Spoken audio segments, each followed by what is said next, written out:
তো কাইলৈৰ পৰা আৰম্ভ হ'বলৈ গৈ আছে মেট্ৰিক পৰীক্ষা আৰু তোমালোকে এইকেইদিন নিশ্চয় নাৰ্ভাছ হৈ আছা যে এক্সামত কি নিব লাগিব কি নালাগে। তো আজি এই ভিডিঅ'টো আমি গোটেইখিনি ডিছকাছ কৰিম যে কি তোমালোকে এক্সাম হলত লৈ যাব লাগিব আৰু কি বেন হৈ আছে যোনখিনি নিলে তোমালোক বিপদত পৰিবা। তো ভিডিঅ'টো সম্পূৰ্ণ চাবা, নতুন এছএবৰ গাইডলাইনছৰ মতে মই ডিছকাছ কৰিম, এছএবৰ মতে কি ইনফৰমেশ্যন আহিছে গোটেইখিনি ডিছকাছ কৰিম। তো চব বহুতে সুধি আছিল যে দাদা বেগ নিব পাৰিম নে নাই, তো সেইটো তোমালোকে নোৱাৰিবা, কিয় নোৱাৰিবা আৰু কি হ'ব গোটেইখিনি কথা ডিছকাছ কৰিম। লগতে চব বহুতে কৈছিলে যে ৱাটাৰ বটল হওক বা পেঞ্চিল বক্স হওক এইবিলাক আমি ট্ৰান্সপাৰেণ্ট লৈ যাব লাগিব নেকি, মানে আৰপাৰ দেখা যোৱা বস্তুবিলাকহে লৈ যাব লাগিব নেকি, পেঞ্চিল বক্স ৱাটাৰ বটল, সেইখিনি আলোচনা কৰিম। লগতে তোমালোকে ঘড়ী নিব পাৰিবে নে নাই, কেনেকুৱা নিচিনা ঘড়ী এলাউড আছে এইবাৰ মেট্ৰিক পৰীক্ষাত, গোটেইখিনি কথা ডিছকাছ কৰিম। লগতে তোমালোকে ব্লু পেন দি লিখিব লাগিব নে ব্লেক পেন দি লিখিব লাগিব সেইটো ডিছকাছ কৰিম, আৰু জেল পেন নে বল পেন ইউজ কৰিব দিছে সেবাৰ পৰা, গোটেইখিনি কথা আলোচনা কৰিম। লগতে স্কুল আইডি লৈ যাব লাগিব নেকি আৰু কি এনেকুৱা ভুল আছে যোনটো কৰিলে তোমালোকে গোটেইখিনি বস্তু লৈ গ'লে তোমালোকক এণ্ট্ৰি নিদিব এক্সাম হলৰ ভিতৰত। তো গোটেইখিনি আলোচনা কৰিম, সেবা বৰ্ডৰ পৰা কি ইনফৰমেশ্যন আহিছে, বৰ্ডে কি নটিছ দিছে, গোটেইখিনি লৈ পেলাই আজি এই ভিডিঅ'টো লৈ আনিছোঁ। খুবেই গুৰুত্বপূৰ্ণ হয়, কিছুমান নতুন পইণ্টছ দিছে এই বছৰৰ কাৰণে, তো ভিডিঅ'টো সম্পূৰ্ণ চাবা।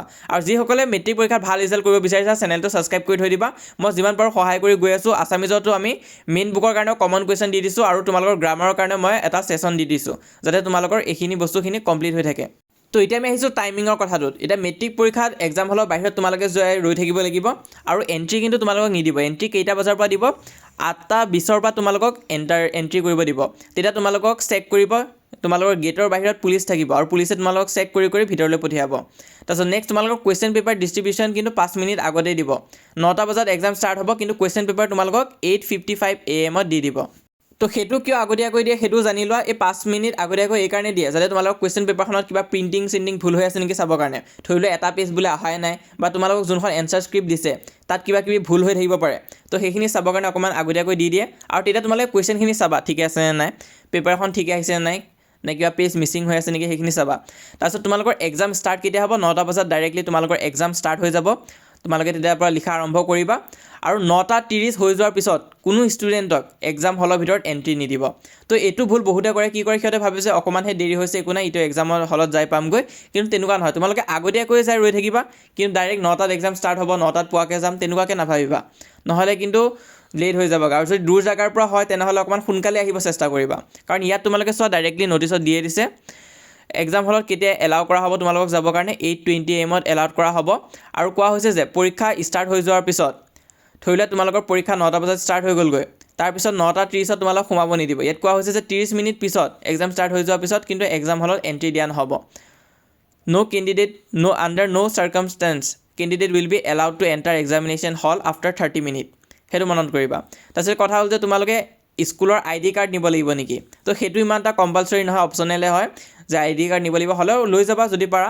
কিন্তু মেইন হৈছে তোমালোকৰ এডমিট কাৰ্ড কোনো পধ্যে পাহৰি নাযাবা, এডমিট কাৰ্ড নিব লাগিবই, লগতে ৰেজিষ্ট্ৰেশ্যন কাৰ্ডখনো তোমালোকে লৈ যাব লাগিব।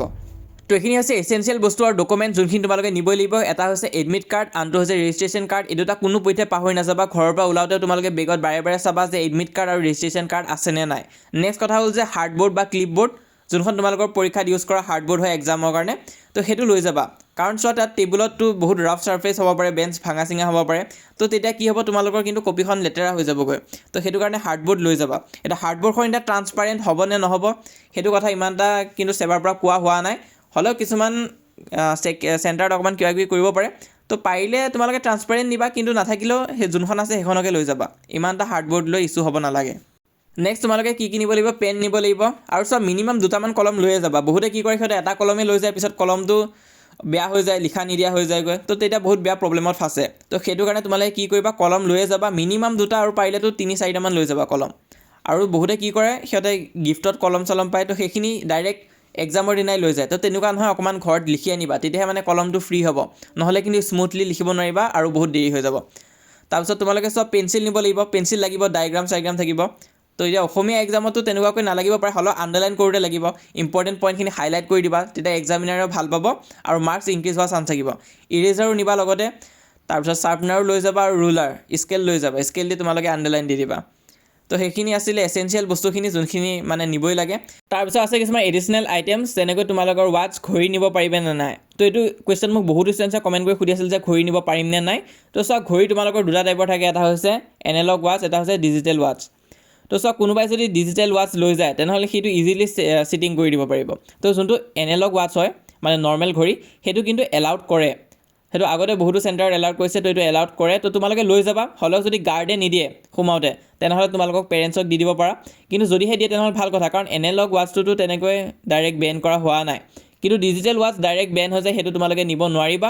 আৰু ধৰি লোৱা তোমালোকক যদি চেকিঙতো বাচি যোৱা আৰু পিছত এক্সাম হলত যদি ধৰা পৰা ডিজিটেল ৱাটচৰ লগত, তেনেহ'লে 3 বছৰৰ কাৰণে তোমালোকক বেন কৰি দিব। তো ডিজিটেল ৱাটচ কোনেও কোনো পধ্যে লৈ নাযাবা। নেক্সট হৈছে টাইপ অফ পেন, কেনেকুৱা কলম দি লিখিব লাগিব। বহুতো ষ্টুডেণ্টছে কমেণ্ট কৰি সুধি আছিলা, তো আহা ডিছকাছ কৰোঁ। তো তোমালোকৰ ব্লু পেন আছে, ব্লেক পেন আছে, তো বহুতে ভাবিছে যে আমি ব্লু দি লিখিব লাগিব নে ব্লেক দি লিখিব লাগিব। আগতেতো ব্লেক দিয়ে লিখাৰ কথা আছিলে, মেট্ৰিক পৰীক্ষাৰ ৰুল আছিল যে তোমালোকে ব্লেক কলমহে ইউজ কৰিব পাৰিবা। কিন্তু আজিকালি তেনেকুৱা নহয়, আজিকালি তোমালোকে ব্লু ইউজ কৰিব পাৰিবা, ব্লেকো ইউজ কৰিব পাৰিবা। কিন্তু মেইন কথাটো ক'ত আছে, মেইন কথাটো হৈছে তোমালোকে জেল পেন ইউজ কৰিছা নে বল পেন ইউজ কৰিছা, সেইটোক লৈ কিন্তু চেবা বৰ্ড ষ্ট্ৰিক আছে, এছ এ বৰ্ড ষ্ট্ৰিক হৈছে। আৰু এডমিটতো ষ্ট্ৰিক্টলি কোৱা হৈছে যে তোমালোকে জেল পেন যাতে ইউজ নকৰা, অনলি বল পেন ইউজ কৰিব লাগিব। তো চোৱা তোমালোকে এইটো মন কৰিবা যে তোমালোকে জেল পেন ইউজ নকৰা, যাতে অনলি বল পেন ইউজ কৰিবা। তোমালোকে ব্লেক হওক বা ব্লু হওক কথা নাই, কিন্তু বল পেন ইউজ কৰিব লাগিব। তো সেইটো হৈছে নিয়ম, তো সেইটো দি দিছিলে। তো ইয়াৰ লগতে বহুতে মোক সুধি আছিলে যে ঘৰৰ পৰা কিবা এডিশ্যনেল কাগজ লৈ যাব পাৰিম নে নাই। তো বহুত ষ্টুডেণ্টছে সুধি আছিলে যে এতিয়া মেথছত নোৱাৰিম দেখোন, এডিশ্যনেল কাগজ লৈ যাব লাগিব। তো চোৱা সেইটো এলাউড নকৰে, এক্সামিনেশ্যন হলত তোমালোকে এক্সট্ৰা কাগজ ঘৰৰ পৰা লৈ যাব নোৱাৰিবা। যদিও মেথছ এক্সাম থাকে, তোমালোকক ৰাফ ৱৰ্ক কৰিব লাগে, তোমালোকক যোনখন কপি দিব তাতে তোমালোকে পিছফালে ৰাফ ৱৰ্ক কৰিব পাৰিবা, কিন্তু তেনেকুৱাকৈ এডিশ্যনেল কাগজ ৰাফ ৱৰ্কৰ কাৰণে তোমালোকে নিব নোৱাৰিবা। লগতে কেলকুলেটাৰো অভিয়াছলি তোমালোকৰ এলাউড নাই, কিছুমান হাই লেভেলৰ পৰীক্ষাত থাকে, কিন্তু মেট্ৰিক পৰীক্ষাত কেলকুলেটাৰ এলাউড নাই। তাৰপিছত নেক্সট হৈছে যোনখিনি নিলে তোমালোক ডাইৰেক্ট বেন হৈ যাবা আৰু ডাইৰেক্ট ছাছপেণ্ড কৰি দিব 3 বছৰৰ কাৰণে। সেইটো হৈছে মোবাইল ফোনছ নিব নোৱাৰিবা, ডিজিটেল ৱাটচ লৈ নাযাবা, কাৰণ মোবাইল ফোন বা ডিজিটেল ৱাটচ যদি লৈ যোৱা তেনেহ'লে ডাইৰেক্ট তোমালোকক ছাছপেণ্ড কৰি দিব 3 বছৰৰ কাৰণে। তাৰোপৰি বহুতে কি কৰে, সিহঁতে টুকুৰা কাটি লৈ যায় এক্সাম হলত চিটিং কৰিবৰ কাৰণে, তো সেইটো একদম বেন হয়। সেইটো দি যদি তোমালোক ধৰা পৰা তেতিয়াহ'লেও তোমালোকে 3 বছৰৰ কাৰণে ছাছপেণ্ড হৈ যাবা। ষ্টাডি মেটেৰিয়েলছ লৈ নাযাবা। আৰু বহুতে কি কৰে, সিহঁতে কিতাপ বা গাইড বুক লুকাই লৈ যাব চেষ্টা কৰে। তো এখন চেবাৰ নটিফিকেশ্যনত দিয়ে দিছে, চোৱা কি দিছে, electronic gadget, mobile phone, printed আৰু writing materials, any article carried in to the exam hall, এইবিলাক যদি লৈ যোৱা disqualified and expel for 3 years। তো এইটো এক্সামটো তোমালোকৰ বৰবাদ হ'বই, লগতে আৰু নেক্সট 3 বছৰ তোমালোকে মেট্ৰিক পৰীক্ষা দিব নোৱাৰিবা। তো সেইখিনি কথা মন কৰিবা। তো এতিয়া আহিছোঁ তোমালোকৰ কনফিউজনখিনিত, যেনেকৈ তোমালোকে বেগ লৈ যাব পাৰিবা নে নাই। তো তোমালোকে গেটৰ বাহিৰত ৰখি থকালৈতো বেগটো নিব পাৰিবা, কিন্তু যেতিয়া তোমালোকে এক্সাম চেণ্টাৰটোৰ ভিতৰত সোমাবা তেতিয়া কিন্তু বেগটো লৈ যাব নোৱাৰিবা। তোমালোকে নিজৰ পেৰেণ্টছৰ হাততে দি থৈ যাব লাগিব, তেতিয়া তোমালোকে লাগতিয়াল বস্তুখিনি হাতত ল'বা আৰু তেতিয়া যাব পাৰিবা। নেক্সট হৈছে যে ষ্টিলৰ বটল এলাউড নাই নেকি, বা ৱাটাৰ বটল ট্ৰান্সপাৰেণ্টহে হ'ব লাগিব নেকি। তো চোৱা সেইটো তোমালোকে এক্সাম হলৰ চেণ্টাৰৰ সেইখিনিত গ'লে গম পাবাই। তো এনেইতো বাৰু পাৰিলে ট্ৰান্সপাৰেণ্ট বটলে লৈ যাবা, কিন্তু ষ্টিল বা তেনেকুৱাকৈ লৈ গ'লে ইমান এটা প্ৰব্লেম হ'ব নালাগে, কিন্তু তোমালোকে অকণমান চেকিংটো ভালকৈ কৰিব আৰু, কাৰণ গাৰ্ড থাকিবই যিহেতু চেকিংটো কৰিবই। আৰু ট্ৰান্সপাৰেণ্ট থাকিলে মানে তোমালোকৰ পটককৈ হৈ যাব চেকিংখিনি, ইমান এটা মানে জুত লাগি নাথাকে। আৰু এনেকুৱা নিচিনা ভিডিঅ' এটা দিছিলোঁ এইটো চেনেলত, তো তাত আমাৰ ষ্টুডেণ্টটো কম নহয়, সিহঁতে বৰ বিভিন্ন ধৰণৰ ডাউটছ সুধি আছে। ইয়াত তোমালোকে চাব পৰা যে ব্ৰেইনটো নিব লাগিব নে গাইছ। তাৰপিছত ইয়াত চোৱা মেকআপ আৰু পজিটিভ এনাৰ্জি লৈ যাম। এজনে আকৌ কৈছে যে কনফিডেঞ্চো লৈ যাব লাগিব ছাৰ। তো হয় তোমালোকে কনফিডেঞ্চো লৈ যাব লাগিব, বেছি নাৰ্ভাছ হৈ নাযাবা আৰু এক্সাম ভালকৈ দিবা। আমাৰ ফালৰ পৰা সকলোকে অল দ্য বেষ্ট। আৰু হয় এইটো সময়ত তোমালোকৰ ভয় লাগি থাকিব পাৰে যে এক্সাম হ'ব কি হ'ব, বহুত ডাঙৰ এক্সাম এটা হয়। তো যিমানখিনি ভয় তোমালোকে খাই আছা, সেইটো তোমালোকে ফাৰ্ষ্ট এক্সামটো দিয়াৰ পিছতে ভয়টো নাইকিয়া হৈ যাবগৈ। তো ওৱান ছেকেণ্ড সকলো ষ্টুডেণ্টছকে অল দ্য বেষ্ট, যিসকলে ভিডিঅ'টো চাই আছা। তোমালোকে এক্সাম ভালকৈ দিবা, তোমালোকৰ এক্সাম যাতে ভাল হয় তাকে আমি প্ৰে কৰি আছোঁ। আৰু চোৱা মই বছৰটো প্ৰথমৰ পৰা এতিয়ালৈ যিমান পাৰোঁ সহায় কৰি আহিছোঁ। তো তোমালোকে এতিয়া টাইম আহি গৈছে, তোমালোকে নিজৰ বেষ্ট দিবা। লগতে যিসকলে এতিয়ালৈ হোৱাটছএপত জইন কৰা নাই, হোৱাটছএপত জইন কৰি ল'বা। কিবা ক'ব থাকিলে মই তাত জনাই দিম, কাৰণ যিহেতু এক্সাম আহি গৈছেগৈ, কিবা ইনফৰমেশ্যন থাকিলে মই তাতে জনাই দিম। তোমালোকে হোৱাটছএপত জইন কৰিবা, সোনকালে পাই যাবাগৈ ইনফৰমেশ্যনবিলাক, আৰু হোৱাটছএপত জইন কৰি থৈ দিবা, আৰু লগতে চেনেলটো ছাবস্ক্ৰাইব কৰিবা।